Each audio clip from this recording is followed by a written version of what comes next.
How you doing? Here we are. I'm recording this at 3 in the morning, Thursday, um, because that's how I roll sometimes. Most times. This is when I do my movie watching. Uh, Hard to believe. Hopefully you're getting some rest, but there's no rest for the weary. Anyway, we're winding down. Next week's our last week. Make sure you get all your assignments in early. Yes, I realize that the school gets out the 21st, but I don't want you to hand your papers in then. They will be late if you do. That's the last day. It's going to take me a lot of time to grade all this stuff. And so I wanted you guys to get the papers in 2 or 3 days early so I could get a jump on that and so you could be done with it because I know you have other classes and other finals. So now we're down to the last research paper, and the essay 7, which the deadline's already passed, and so hopefully you handed that in, and also the journal reflection. Reflect. I keep saying that. That's a important part of it. Not just reiterating what you heard, what you saw, what you read, but also how you felt about it. What it Did it mean anything? Did it resonate with you? Did it make a connection? Was it completely uninteresting? Was it, how can I make it better? And you'll get the 10 points if you do a couple sentences on each week we're here. If you say a one sentence description of what we did, probably won't get the 10 points. Put a little effort into it. You saw the samples I sent out a couple months ago. Anyway, summer's coming. I'm teaching summer school, another humanities class, which I teach every summer. They don't offer this class in the fall, summer. Um, it's called Humanities through the Arts, but I cover everything from painters like Picasso to writers like Stephen King to Shakespeare to playwrights.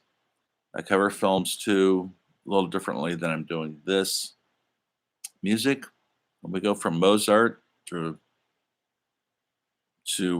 hip hop to Nirvana and the rest. And so it covers all the arts from or what makes us human from about the romantic times, which was about Shakespeare's time 400 or 500 years ago, to current times.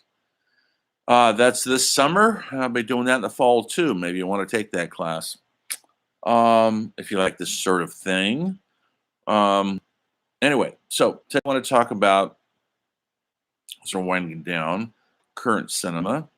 Are you guys watching current cinema? What are you watching? Is it movies? Is it Netflix? Is it Hulu? Uh, Amazon? What is it? I'm curious what you guys. How are you guys? Are you streaming or old school and renting DVDs? Watching things on YouTube? How is it you watch films? When for pleasure, not in this class. I know you had to pay for some films for this class. And my apologies for that, but that's how we roll in the pandemic. But you're saving on gas money, no driving out to the campus every day. That's you know, a savings.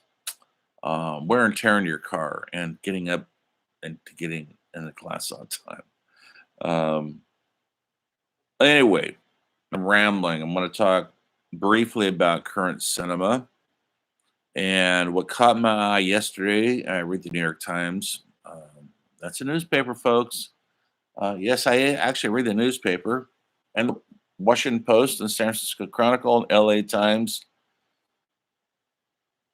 And then I look at my on site stuff from CNN to BBC to NPR radio. I try to be as informed as I possibly can, not because it's going to be 98 degrees in the next couple of days today. And so we're in it, and we're just in the middle of May, early times. And so we've got water issues. We've got gasoline issues. We've been keeping up, not here in the West Coast, but in some places in the East Coast, because there was a hack in the system, but it's supposedly all rectified now, and the supplies will be up and running as usual. We're getting out of. We're trying to pull out of our troops out of Afghanistan. We don't have a lot there, but we're trying to pull them out, and we're going to leave the country in disarray and see what happens there. Already, there's been some horrible killings. The Taliban bomb schools, folks. They don't want you to go to school because they want to keep everybody ignorant. That's how they stay in power, through fear and ignorance. They've got the guns, and so they want to keep you stupid. And they bombed last week. They bombed a school, and it was full of girl children because they don't want the girls to learn anything. Think about that, female students. Your lives would be in danger to going to school if you lived in Afghanistan because they want you to stay at home. They don't even want you to go out on the street. You have babies and you cook the food for the men and you shut up and you don't have a thought to yourself, let alone read a book. That's how they roll, and they're trying to change. Change is hard. Change is very difficult. Um, we're having evil words again with Russia. So, because Putin does not like Biden, because Putin loved his Donald Trump and Trump loved Putin, but Biden and Putin don't love each other. And so now we're back to rattling sabers again, as they say. We have Black Lives Matter. We have crimes against Asian people. There's a lot going on out there, folks. I wish I could say it was all happy. When I read the paper, people walk by me every day, and someone says, "Is there any good news in there?" And I always say, "Good news isn't news. Only bad news is news." Um, there's good out there. You know, people have families, people have pets, people have dreams and hopes. It's getting harder. The pandemic's been hard on all of us. Employment's been hard. In New York, some major restaurants are opening again, and people aren't coming back to work there. They've decided to make their living some other way, and they're having a hard time filling the posts that they normally fill in these fancy restaurants. So things are changing. Now that so many of us work from home, me included, we might not go back to the classroom. I've been told that I should expect to be online indefinitely. They're finding new ways to do college, businesses. People are staying home and working from home. They're finding they don't need to rent all this expensive space in San Francisco or wherever. They're finding people go work from home, save them money. But is it healthy being in home 24 hours a day, especially if you have children and other responsibilities? It's hard. Going to a job, a classroom, or an office kind of gives you a break from your home life. But now home life is work life. So that's another big change in the culture. And with that change, when you think about all this stuff that's changing, cinema changes too. I've been trying to explain, hopefully, you got some of this, that the culture is reflected in our current movies and the silent films, talkies, the war films, Cold War films, the 60s, the 70s, the 80s of excess cocaine and Wall Street and Top Gun and Goonies, the indie 90s and grunge. And the films look like grunge, a lot of them. So the 2000s where comic book movies became the front runners on just about everything. We've gone from movies that were made in the 30s and 40s and 50s from novels. Do you guys know what a novel is? Have you read a novel? That's a work of fiction, folks. Literary fiction. Grapes of Wrath to On the Road by Jack Kerouac. That's a novel. And they made a lot of those movies, I should say books and the movies. I'm reading a great book right now, The Making of Midnight Cowboy. How that movie got made is a miracle, actually. And it was not pot, it was with the studios, it scared them. Not only was it showed drug use and homosexuality, it showed a lifestyle that they didn't think was American people could take. They took it, folks. We could take a lot.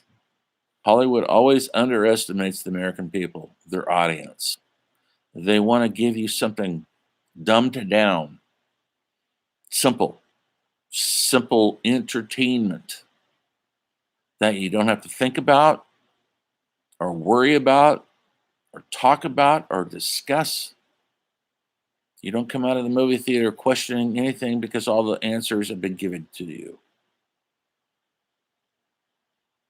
And I'm concluding Netflix and Hulu because that's how we watch movies now. And there's many series, some of them are great. I've watched a lot of them. I like a good series, but I like offbeat and smart things. What is the last one I watched that I still thought was brilliant? Better Call Saul, Breaking Bad until it got too violent. And it got so violent that they were actually cutting off people's heads. Okay, that's enough for me. I'm out.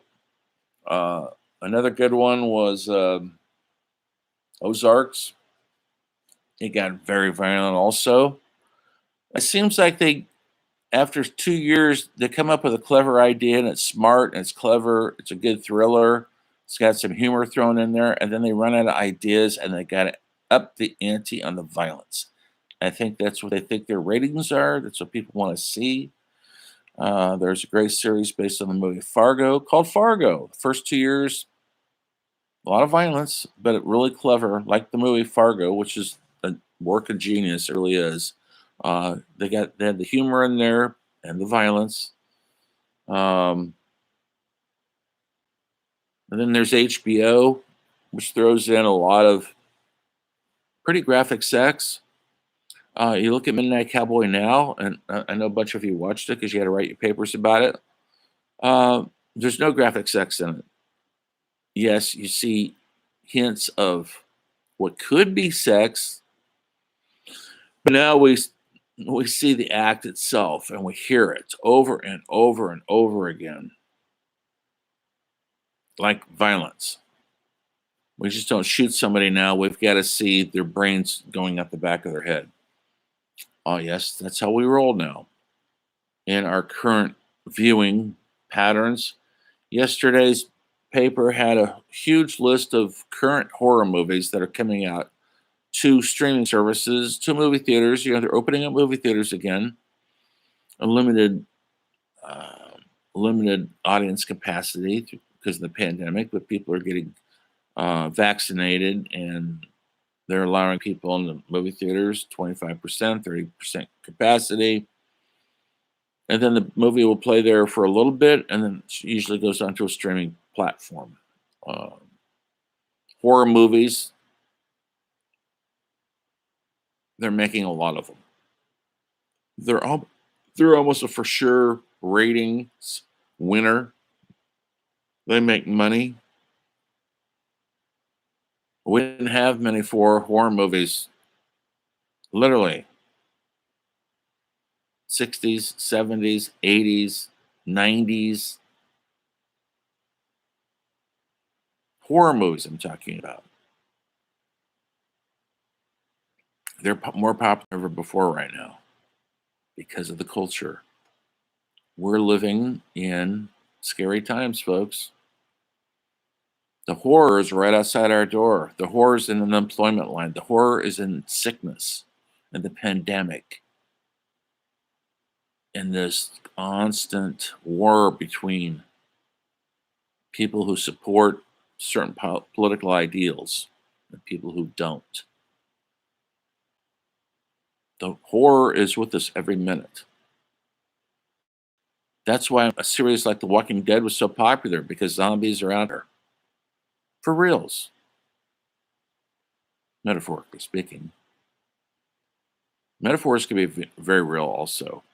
And so horrors have been a very huge popular genre thing because of the culture, the climate that we're living through. That's why they're so popular. And that's what I was trying to get through when I talked about movies coming through the Cold War, like On the Waterfront, or Rebel Without a Cause in the 60s, like the ones I assigned you.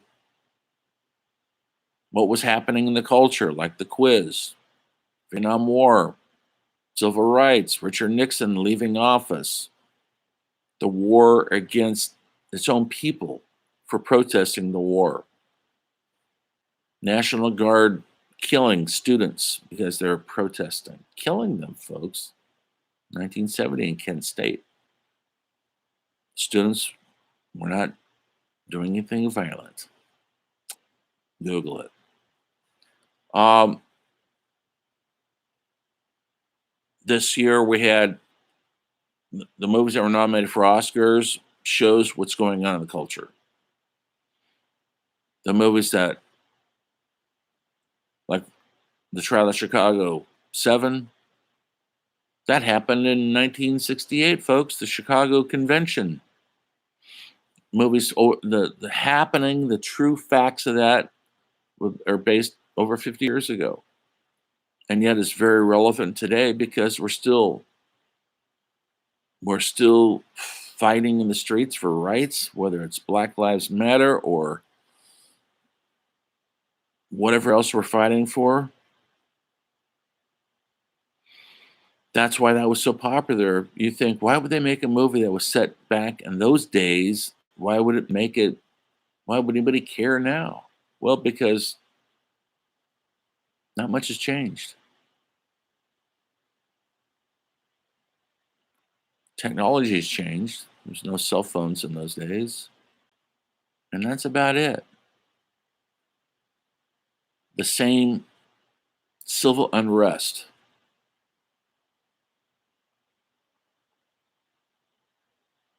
So horror films are hugely popular because of that. When we calm our culture down, there won't be as many horror films. People gravitate towards horror films because of the horror of our everyday life. Housing prices are crazy. Most of us, most of you, most of the new generations aren't going to be able to afford a house. Think about that. The American dream. Where is it right now? It's changed. It's got to be more modest. And then we have more billionaires than ever before and more poor people than ever before. That's also part of the culture. The rich get richer. Amazon, it's off the charts how wealthy they are. Or Bill Gates. Or Elon Musk. Anybody see Saturday Night Live? He should not be an actor. Although I think he is a convincing actor. He's convincing everybody to that he's going to Mars and live on Mars. He's convinced them. And about Bitcoins. So maybe he's a really good actor. He's just awkward on camera. He's got to have some more camera time, if anybody saw it or not. So you guys watch Saturday Night Live anymore? Um,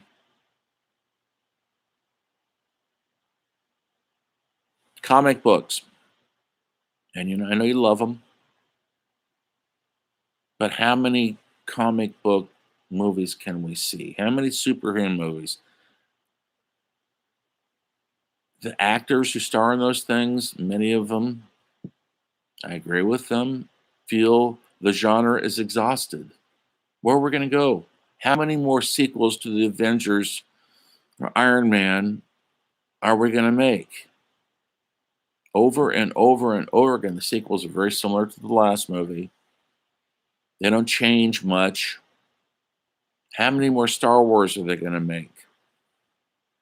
Is it possible that people are still interested in that?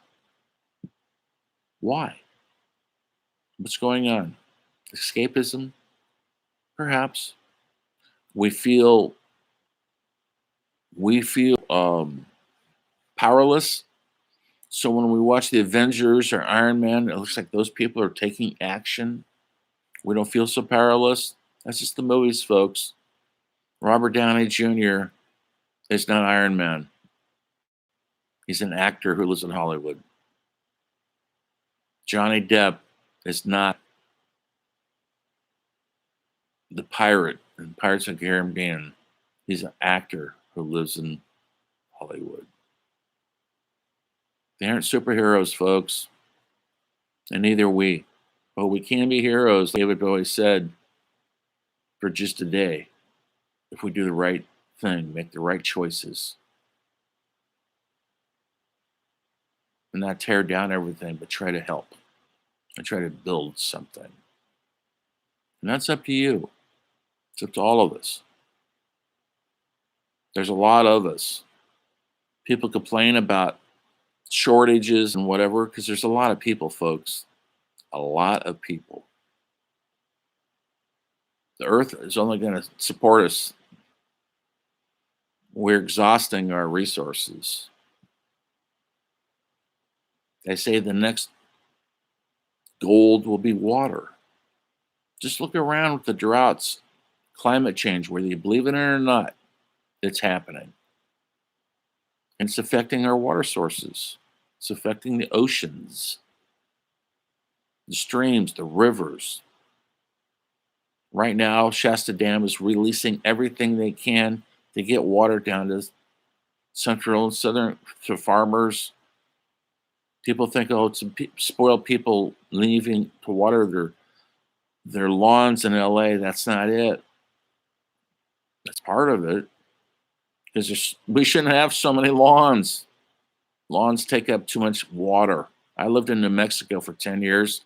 Nobody has lawns out there because there's no water.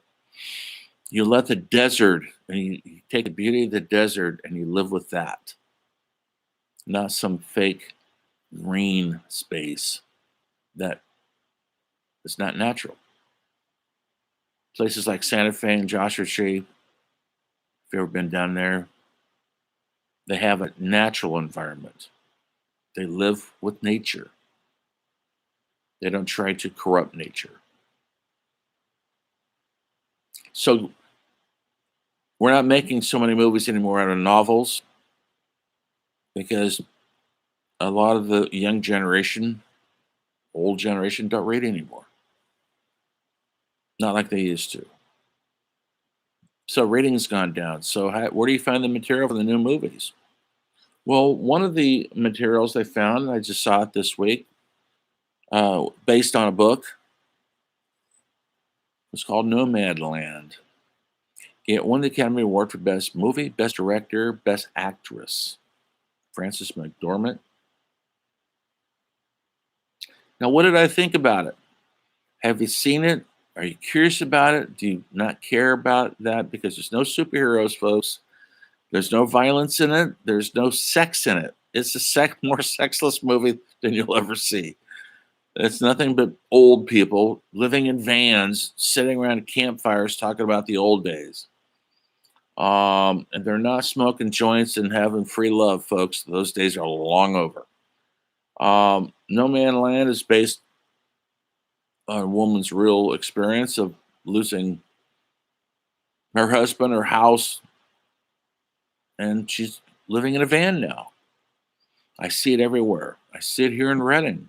I see vans, and I can tell people are living in them. You can see it. Some have nice vans, some of them not so nice. They've decided to check out of the whole madness of our times.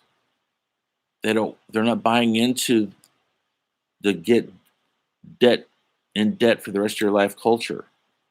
They're trying to figure out some other way to live and to be free. They aren't homeless, folks. Don't call them homeless. They're houseless. That's the difference. So the movie comes on.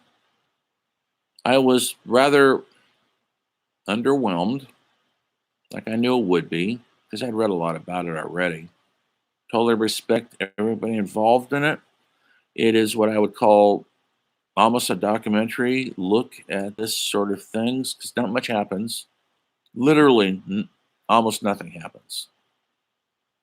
Yes, she gets up, she eats, she has a cup of coffee, she interacts with other people next door to her who are doing the same thing.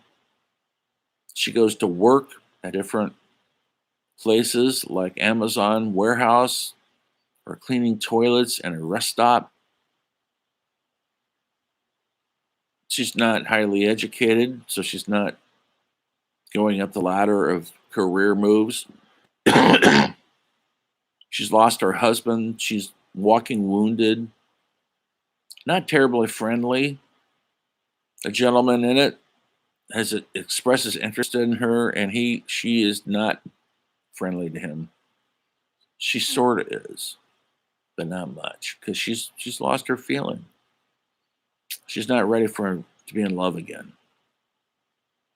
Wants to be left alone. But she has to deal with the day-to-day existence out there, and they live usually in the movie they are, but a lot of people do this. They live in the deserts of Arizona, New Mexico, California. You see them a lot if you go on the road, folks. If you take a drive and pay attention, by Joshua Tree in Palm Springs, place down there called Slab City by the Salton Seas. Hundreds and hundreds of people are living there in their vans or tents. They form communities, and this movie shows that. And they pay attention to nature. They have to, because they're living in a van. And so if it's cold, it's really cold. And if it's raining and miserable, they can't leave the van. They don't have a nice house to to go and watch a movie in.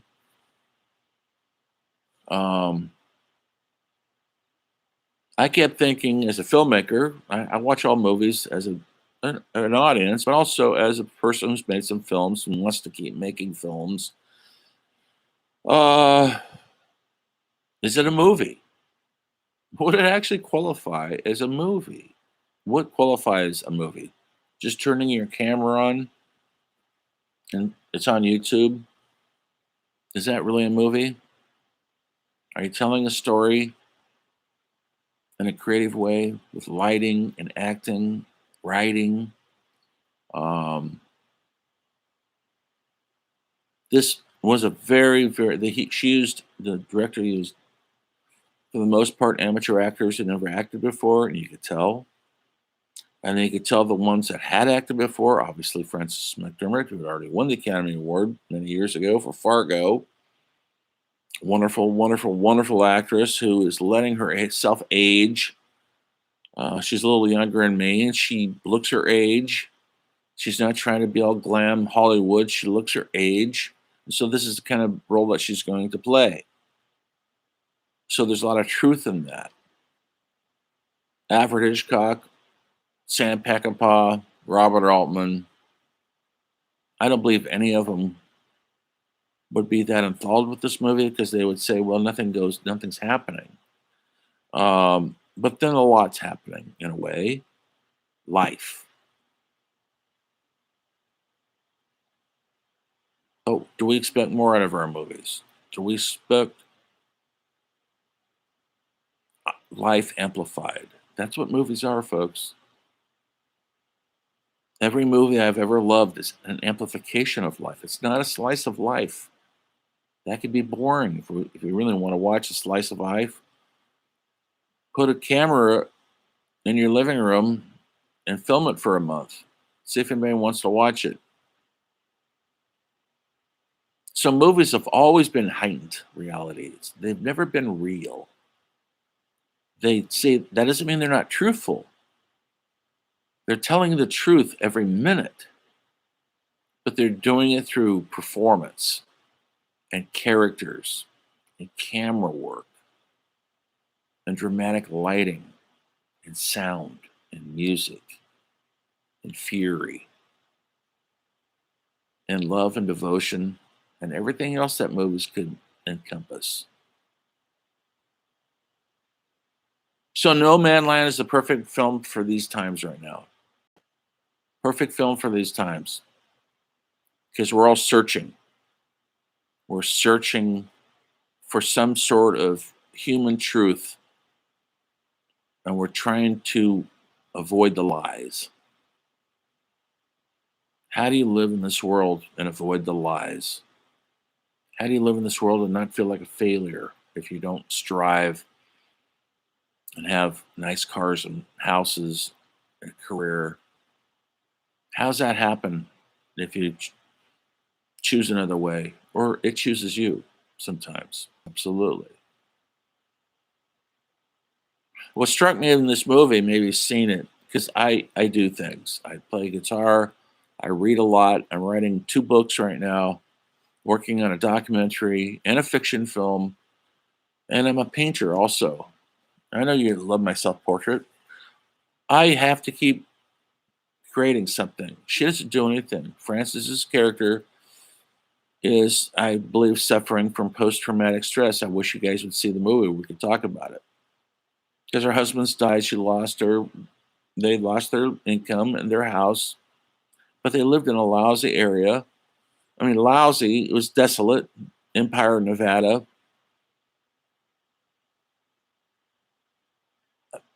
It's not a garden spot, but she was in love there and they loved it there. You can love anywhere you live if you're feeling fulfilled. And they did. Her and her husband felt fulfilled there. After he died, the fulfillment was over. She's on her own now. Always been a loner. Now she's going to wander the world. But she's not, she's looking at nature. She's not even keeping a journal. She sits in her dark van all night, kind of staring off into the void. She doesn't even want Netflix on her cell phone. I don't believe she has a cell phone. Doesn't have a laptop, doesn't have an iPad. Seems to be technology free. But she doesn't read books either. Not even comic books. So her mind is trying to recover. And that's what the movie's about. And we hope for her because she's a decent person. She deserves fulfillment. Hopefully she'll get it. Maybe in the sequel.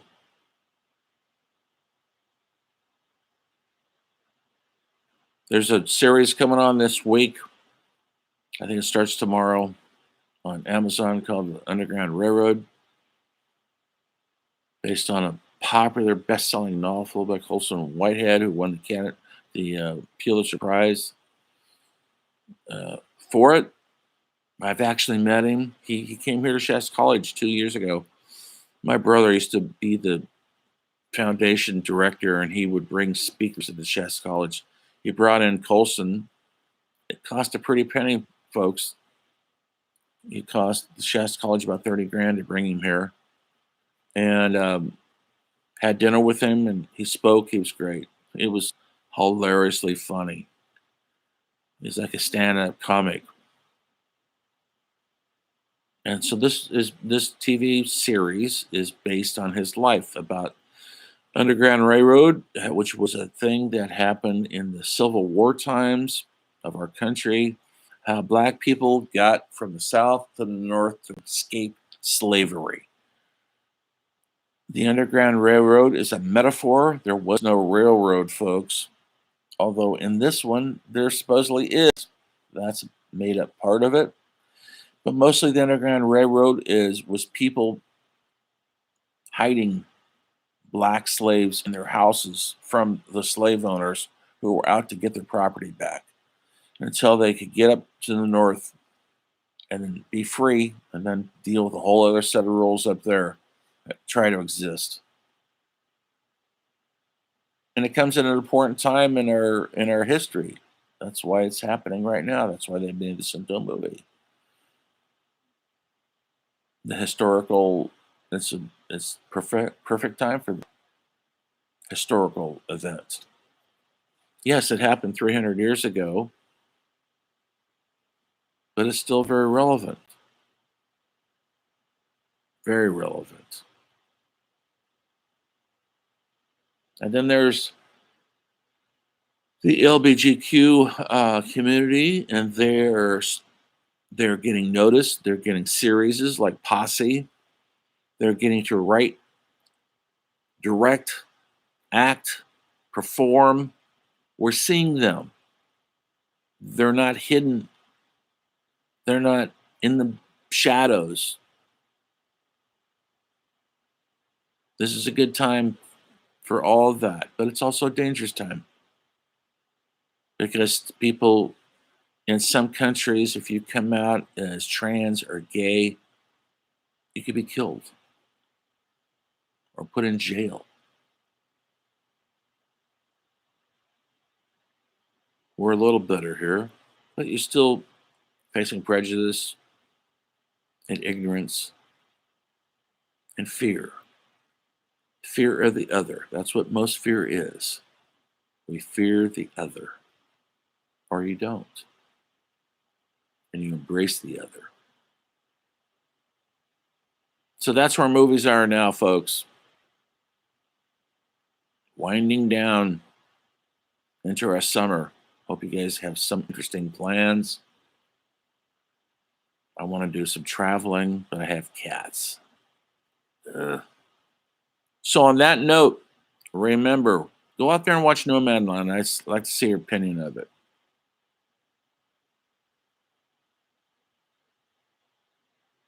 Remember, everything is cinema.